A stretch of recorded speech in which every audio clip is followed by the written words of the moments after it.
everyone, Lorianne Duguay, your resident workplace culture catalyst at the People Person HR Growth Solutions.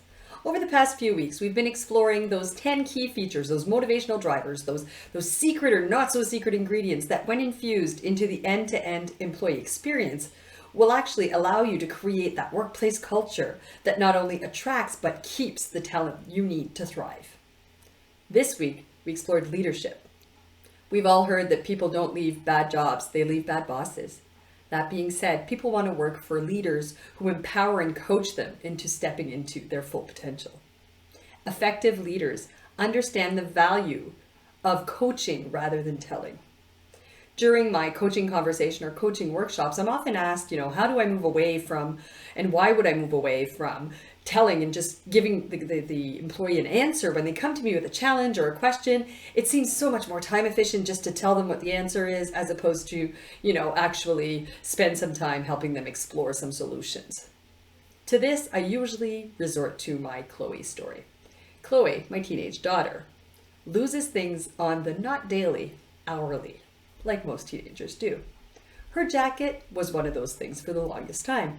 And every time she'd come to me, she'd say, "Mom, where's my jacket? Can't find my jacket." And I'd say, "It's on the bench in the mudroom," or "It's on that first step of the stairwell going upstairs," or "Don't ask why, it's on the floor in the washroom." What I started to realize is how much time and how many interruptions I was getting on the daily providing her answers. Decided to walk the talk that I had been teaching my clients to do. So the next time Chloe came to me, telling me she lost her jacket, asking me where her jacket was, I said to her, "Okay, wait a minute, let's think about this for a bit." To which, of course, in true teenage fashion, she rolled her eyes and said, "Mom, I don't want one of your life lessons." And I said, hey, just bear with me. When's the last time you remember having your jacket? She says, "I was in the car. It's when I left the car." "Okay. What did you do when you left the car?" "Well, I came into the house and I sat on a bench, took my shoes off." "Okay. When I got off the bench, picked up my book bag, went down to the basement to my bedroom." "I still had my jacket then, Mom." "Oh, there you go. Okay. What did you do once you got into your bedroom?" "Once I got into my bedroom, opened the closet, threw my book bag in. I must have put it in with my book bag." And off she goes to check for it. Lo and behold, that was one of the last times I heard, "Mom, where's my jacket?" Because that next time that she lost her jacket and couldn't find it, she herself walked through those critical thinking steps of trying to backtrack her steps and figure out where she would have likely left it. Then she went to check all those locations. Only after she had stepped herself through the critical thinking process and was still unable to locate it would she come to me. Same thing with employees. When employees come to you with a question or a challenge, rather than tell them the answer, give them the answer they're looking for, why not spend some time helping them explore different solutions and helping them recognize that they actually have the ability to troubleshoot. They have the ability and the intelligence, and you trust them to apply that intelligence and apply those critical thinking skills to be able to unearth some solutions and or strategies to mitigate the challenges they're contending with. That, folks, is the difference between coaching and telling. The value of coaching versus telling is twofold.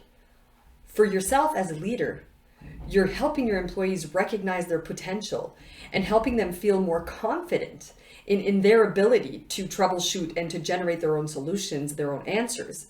But at the end of the day, you're saving yourself time down the road because the next time they encounter a question or a challenge, they're likely to walk themselves through the critical thinking steps to be able to unearth a solution, then expand their search to their immediate resources, so their team members, their peers, to see whether or not they may have encountered a similar situation.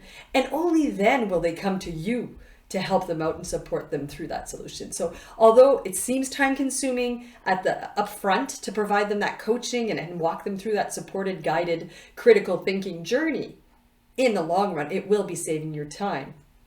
That twofold piece is that the employee themselves are going to become more confident in their ability to do it. They will feel like you trust them to make the right decision. You trust them and empower them in doing so. And ultimately, they will be more engaged and more likely to stick around. Folks, that's the difference between coaching and telling.